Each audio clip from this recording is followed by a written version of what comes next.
Okay, you guys, and now we're going to go ahead and get into finding if we have an inverse for this A.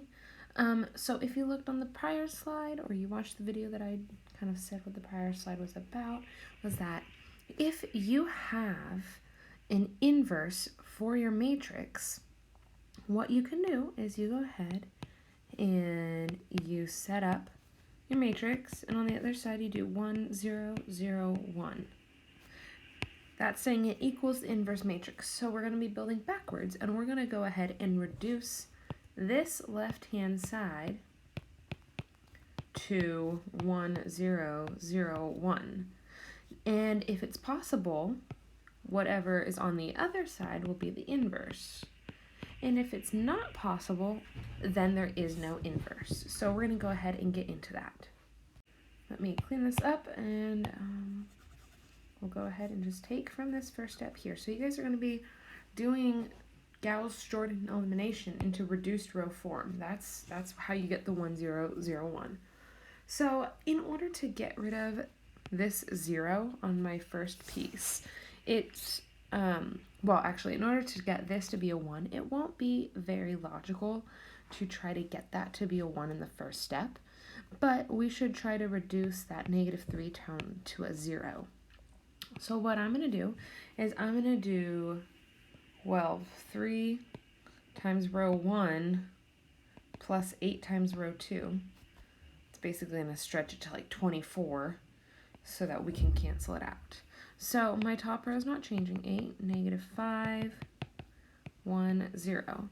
Now the bottom row is changing, so let me kind of do out some scratch work. So that turns to 24, -15, 3 and 0, and -24, what's that, 16, and 0, 8.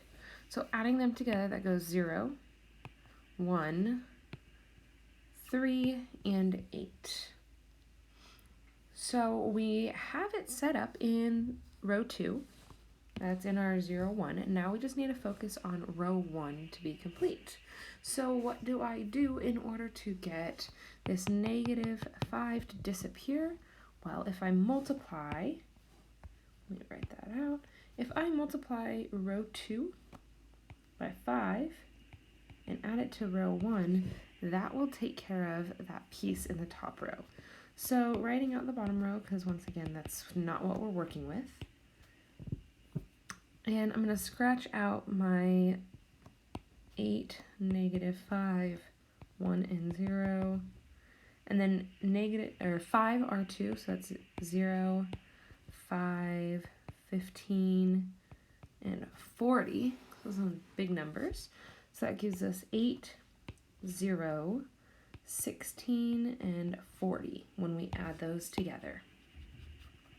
Erase that work so it stays a little neat. Now you guys have more margins than what I have on here, so that's why I'm erasing it. And then the last step is we're going to go ahead and scale down.